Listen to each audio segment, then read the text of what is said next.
Hi everyone! Welcome to Lazada Warrior again. So, nandito sa atin ngayon yung SJ6 Legend. Unbox muna natin.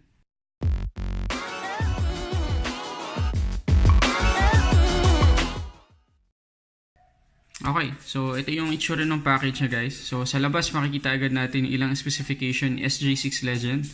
So, meron siyang 2.0 o 2 inches na touchscreen. Malaking advantage yun para sa isang action cam. Hindi nyo na kailangan pindot-pindutin yung mga buttons. Kailangan nyo lang i-touch. Malaking bagay yun guys. Meron siyang 30 meters na water resistance. So, pwede nyo siya ilubog. Underwater talaga. So, pwede siyang isama sa pag-snorkel or sa pag-pre-dive ninyo. Meron din siya 2 screens. So, meron sa harap, meron din sa likod.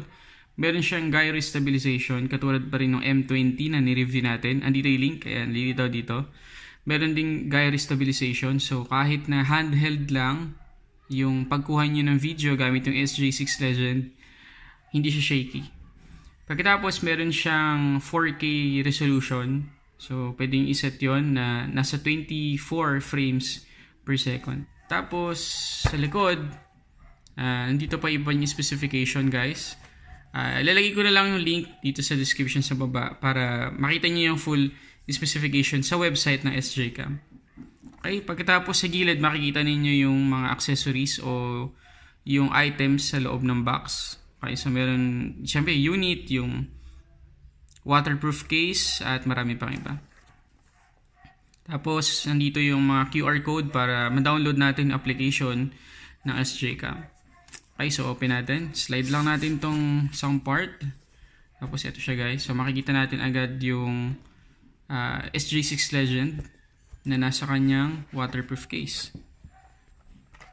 Natin. Ito na siya guys.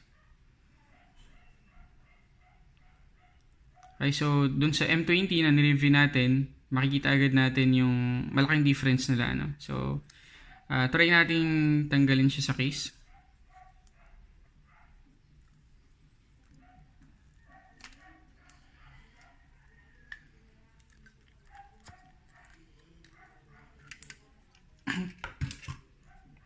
So, ito siya guys.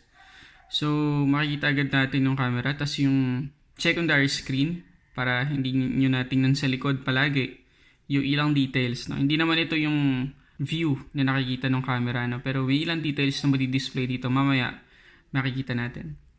Pagkatapos sa likod ayun, yung 2 inches na touchscreen makikita nyo, no? Tapos SJCAM branding.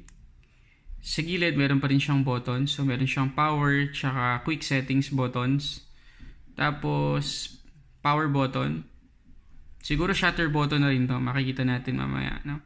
Ay, sorry. Ito na yung power button. So, shutter button nga to guys.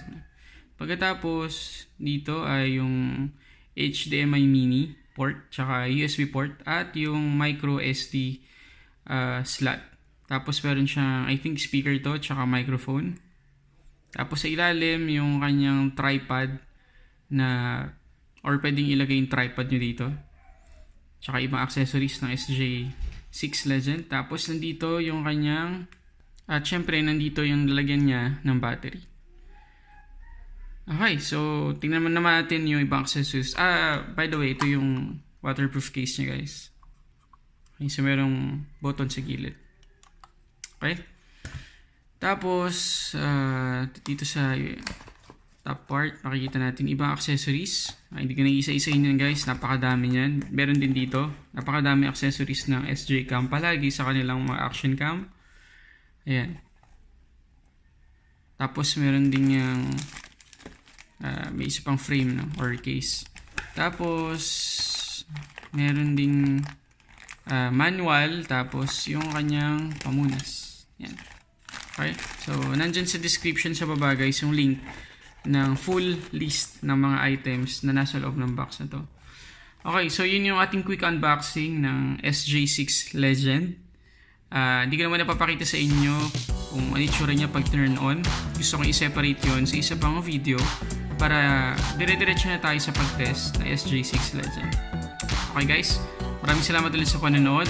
Para sa samot-saring unboxing reviews, this is Lazada Warrior.